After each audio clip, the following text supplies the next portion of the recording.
Sebelum kalian menyaksikan video ini, silakan tekan tombol subscribe dan aktifkan lonceng notifikasinya agar tidak ketinggalan info menarik lainnya. Oke, terima kasih untuk rekan Shanti, Sobat Guntur FM, kembali barengan sama G2703 Tami, dan kita masih di Oke Dok, obrolan kesehatan bersama dokter, edisi hari ini Sobat Guntur, hari Minggu 16 Agustus 2020 ya. Wow, bentar lagi kita menyambut nih ya, yang namanya kemerdekaan Republik Indonesia. Jadi dirgahayu dulu deh untuk Indonesiaku, semoga semakin jaya di dimanapun deh, di darat, laut, udara, pokoknya segala lini ya harus tetap jaya Indonesiaku.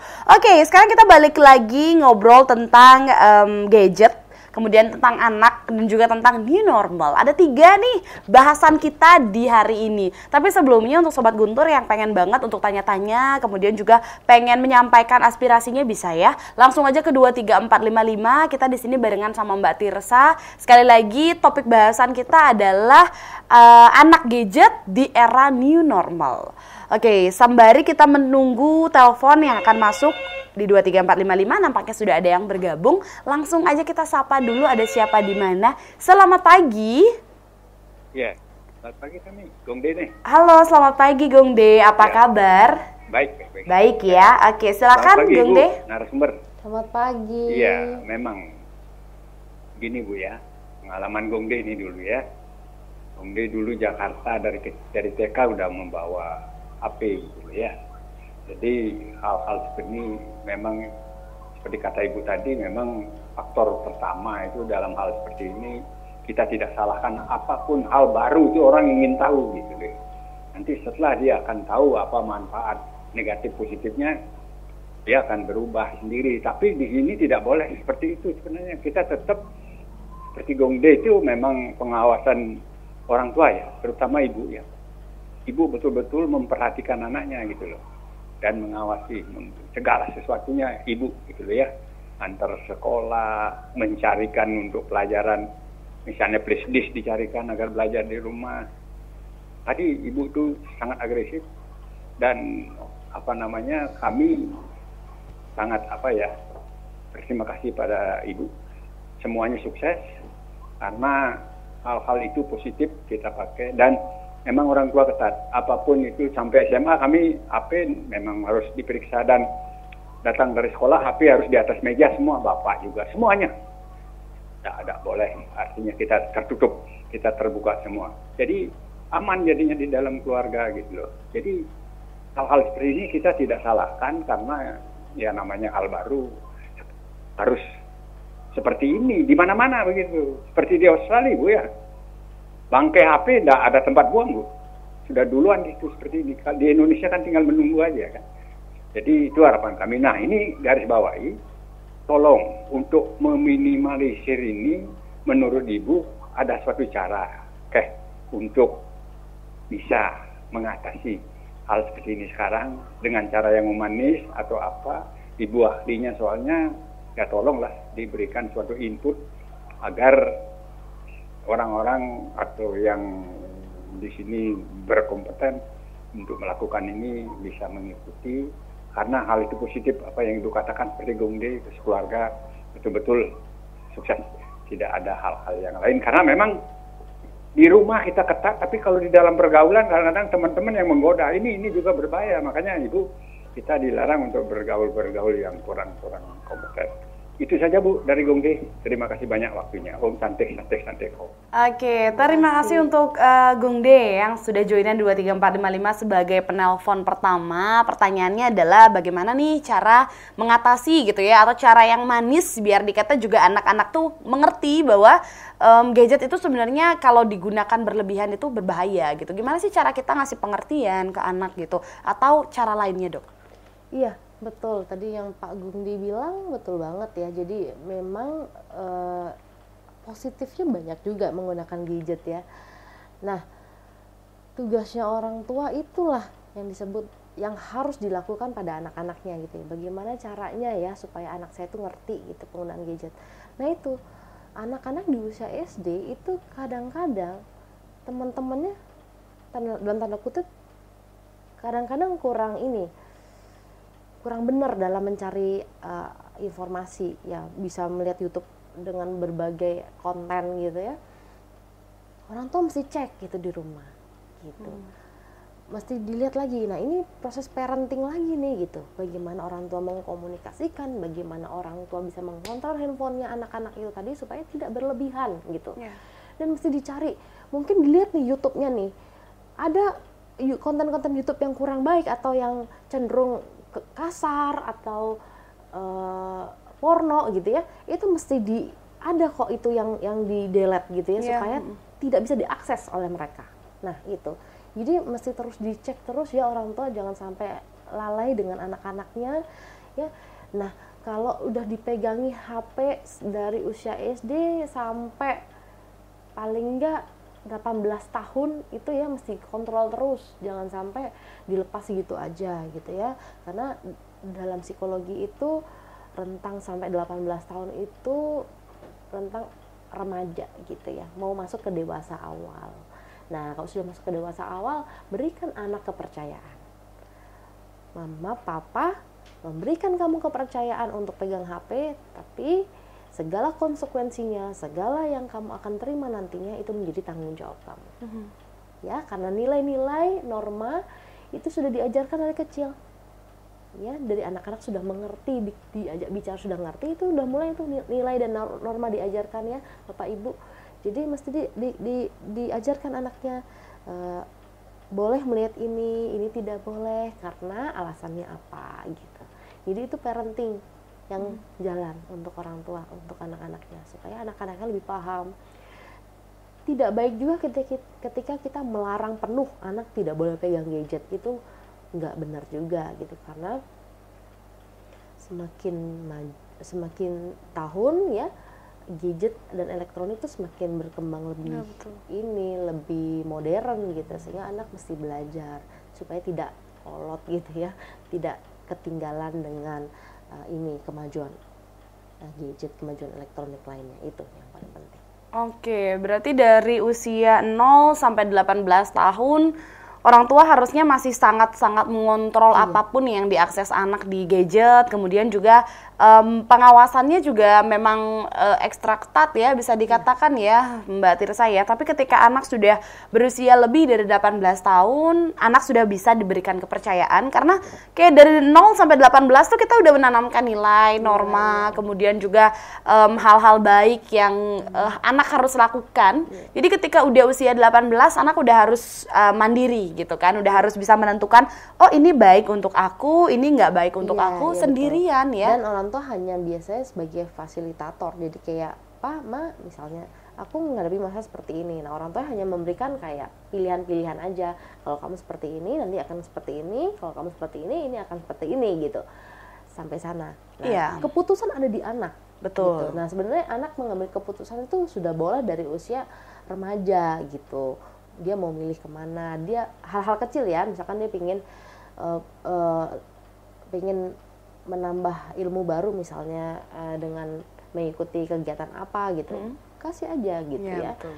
Berikan dia fasilitas untuk itu, dia bisa memutuskan dirinya harus kemana nih gitu, dengan pertimbangan apa gitu. Jadi orang tua mesti tanya, kamu ingin kesini, pertimbangannya apa menurut kamu gitu. Jadi diberikan arahan, tapi anaklah yang memutuskan mau seperti apa gitu ya. Jadi kita tidak harus otoriter gitu ya. Otoriter pun maksudnya harus ngikutin apa mau orang tuanya. Nah itu yang kurang baik gitu. Iya, karena kadang anak pun merasa tidak nyaman ya ketika dia sudah merasa aku sudah 20 tahun tapi masih diminta untuk apa-apa, mungkin untuk berkonsultasi saja itu masih oke ya Mbak Tirsa ya. Maksudnya dalam artian, Ma aku mau pilih jurusan A nih, aku lihat di internet dia bagus gitu kan, prospeknya bagus ke depan. Tapi orang tua yang otoriter balik lagi akan bilang, jangan, kamu ini. Dibandingkan dengan orang tua yang open minded, dia akan bilang, kalau kamu udah cari infonya sebanyak-banyaknya, lihat positif negatifnya, prospek ke depannya gimana, kalau memang itu yang terbaik silakan. Anak akan lebih nyaman ya Mbak Tirsa ya dengan hal seperti itu. Betul. Oke. Sudah ada ya kembali yang bergabung di 23455, kembali Tami sapa terlebih dahulu. Selamat pagi. Ya, nih Gong De nambah dikit. Oke, gimana Gong De? Ya itu udah Bu ya. Tapi ini ada suatu cara juga Bu ya. Tapi ini memang tidak mudah ya. karena makan biaya seperti lapisan kaca supaya mata tidak terganggu, bisa pakai kacamata. Dan yang paling penting memang orang tua ke guru-gurunya. Kalau flashdisk itu paling gampang, paling enak semuanya. Gongde belajar bahasa dari flashdisk saja, tidak menjadi seorang guru gitu loh.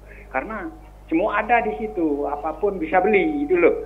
Apa yang kita inginkan ada, belajar ini ada. Betul. Kita disalahkan, dikasih jawaban. Enak sekali kalau sudah betul-betul ini bisa dipakai dengan yang positif thinking, sangat bermanfaat sekali untuk kita.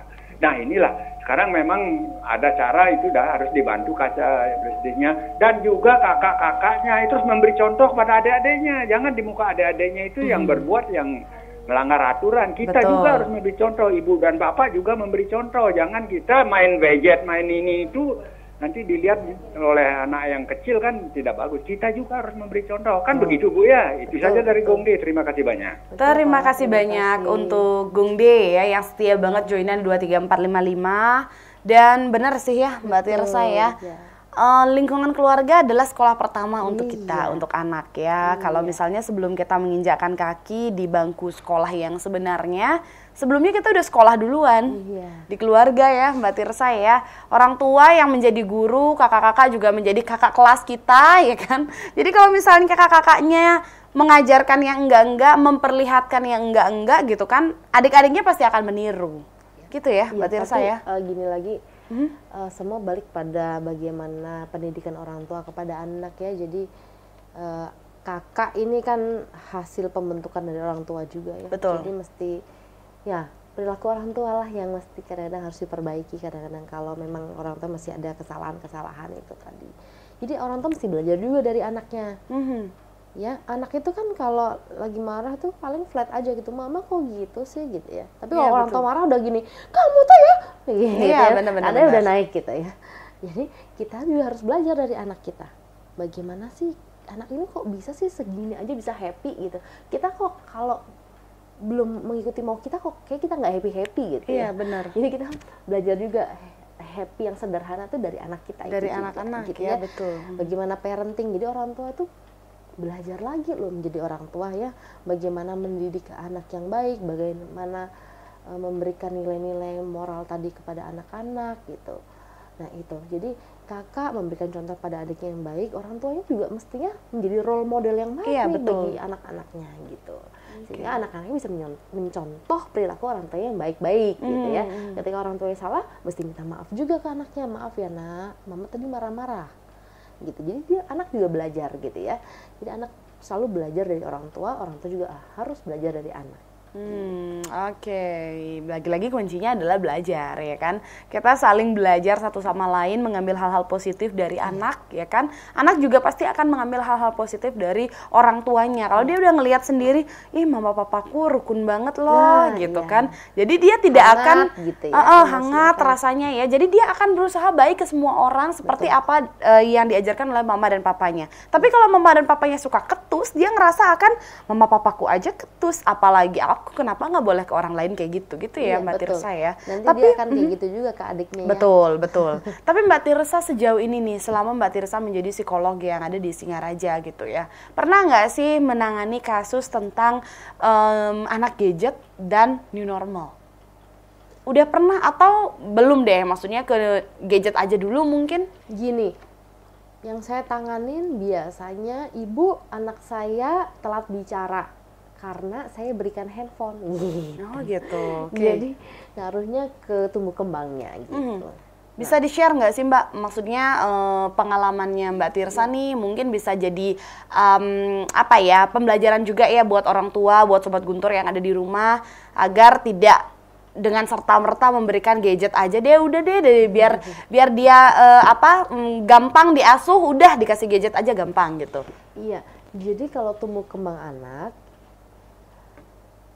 mengalami speech delay gitu ya, speech delay terutama itu bukan serta-merta karena gadget gitu ya. Gadget mungkin bisa menjadi salah satu faktor, tapi bukan serta-merta karena itu. Nah, banyak faktor yang mengikuti, bisa jadi karena ada permasalahan fisiknya gitu ya, atau ada tumbuh kembang lainnya yang bermasalah sehingga menjadi permasalahan pada anak ini. Nah gitu.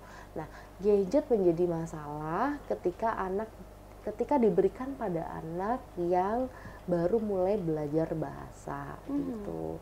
Jadi pada anak yang dikatakan normal tumbuh kembangnya mungkin nggak menjadi masalah, tetapi ketika anak yang sudah tumbuh kembangnya kurang baik gitu, misalnya hiperaktif gitu anaknya, terus dikasih gadget supaya diam gitu, itu kan menjadi tambah masalah gitu. Iya, betul.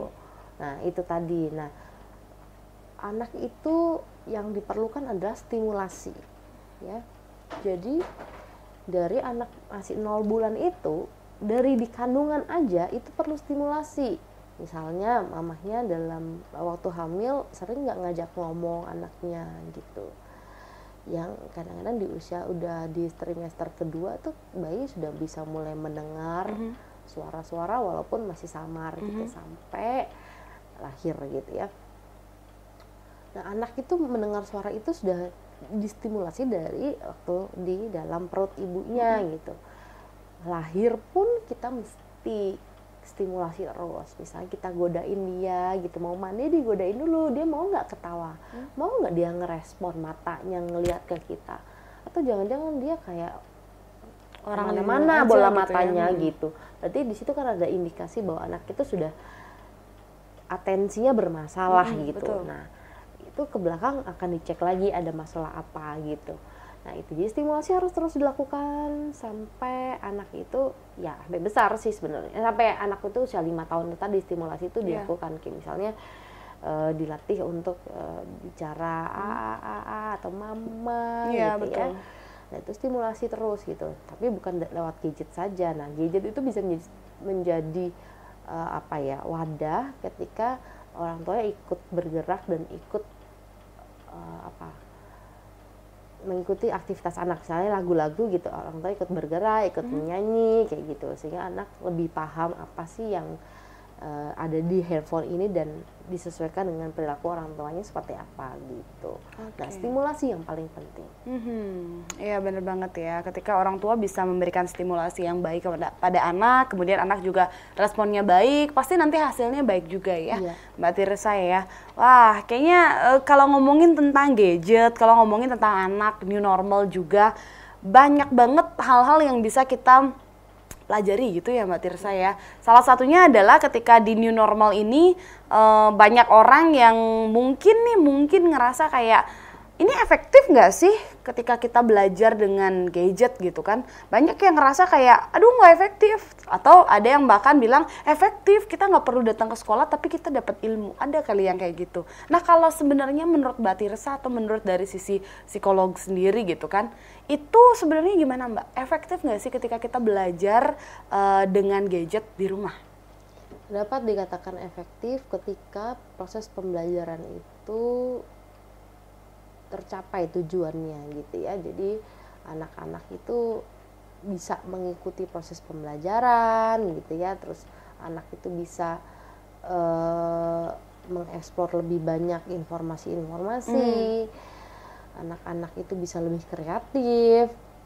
Itu dapatkan efektif gitu. Tapi tidak efektif ketika pembelajaran itu anak-anaknya sebagian besar nggak ngerti gitu. Jadi gurunya dan orang tua mesti kerjasama nih, bagaimana anak bisa lebih efektif dalam mengikuti proses pembelajaran yang menggunakan gadget itu. Jadi mesti kolaborasi ya orang tua sama guru ya. Gurunya ngajarin apa, orang tua mungkin perlu mendampingi kalau usia-usia anak ya. Karena kalau dilepas juga ya sulit gitu untuk memahami, dan mungkin guru juga nggak bisa mengobservasi bagaimana anak ini gitu bisa apa enggak ya dia. Nah guru nggak bisa ngobservasi kalau lewat layar aja gitu kan.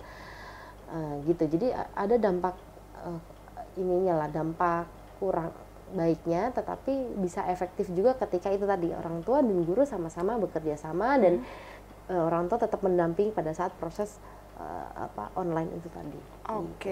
Itu dia ya, ketika proses pembelajaran bisa dikatakan efektif menggunakan daring atau via online gitu kan, apabila ya memang tujuan pembelajaran itu sudah tercapai dan orang tua beserta juga dengan gurunya bisa bekerja sama dengan baik untuk saling mengisi. Mungkin orang tua dulu deh yang dikasih pengertian gitu kan sama orang tua sama guru yang di sekolah bahwa keadaan seperti ini tidak memungkinkan. Jadi kalau misalnya mau kasih tugas, gurunya bisa dikasih tahu dulu ke orang tua, tugasnya begini lebih dijelaskan aja. Setelah itu baru deh orang tua yang menyampaikan kepada anak ya. Jadi betul. kayak karena kita dituntut untuk menjadi guru semuanya. Orang tua dituntut untuk menjadi guru bagi anak-anaknya sendiri ya kan. Meskipun di luar sana banyak banget nih kasus gitu kan yang bilang kalau kenapa sih kita yang disuruh jadi guru padahal kan udah ada guru di sekolah. Nggak bisa karena orang tua lah yang menjadi role model pertama untuk anak-anaknya ya. Oke Mbak Tirsa, closing statement untuk topik kali ini deh. Tami minta. Untuk anak gadget di new normal Iya. Ini deh, yang mana dalam new normal ini tentunya tidak normal sepenuhnya, jadi mesti tetap menjaga protokol kesehatan untuk anaknya ya, untuk ibu dan bapak. Lalu untuk anaknya dalam proses pembelajaran tentunya harus didampingi oleh orang tua supaya anak bisa lebih memahami materi yang disampaikan oleh gurunya gitu. Dan orang tua mesti bisa mengontrol setiap aktivitas yang dilakukan pada anak, terutama pada anak-anak yang di usia masih kecil gitu ya SD itu tadi gitu. Oke, terima kasih ya Mbak Tirsa. Tidak terasa 1 jam sudah kita berbincang di Oke Dok, obrolan kesehatan bersama dokter. Terima kasih juga untuk Sobat Guntur yang udah bergabung di 23455. Dan kita masih bisa ketemuan lagi nanti Sobat Guntur setiap hari Minggu dari jam 8 sampai dengan jam 9. Pastinya cuma di Guntur Radio. Kita akan bahas banyak banget topik-topik kesehatan yang gak bakal bikin kalian nyesel ya. Oke deh, langsung aja saya Tami Krisna pamit undur diri Sobat Guntur. Langsung aja saya kembalikan ke rekan Shanti, silakan.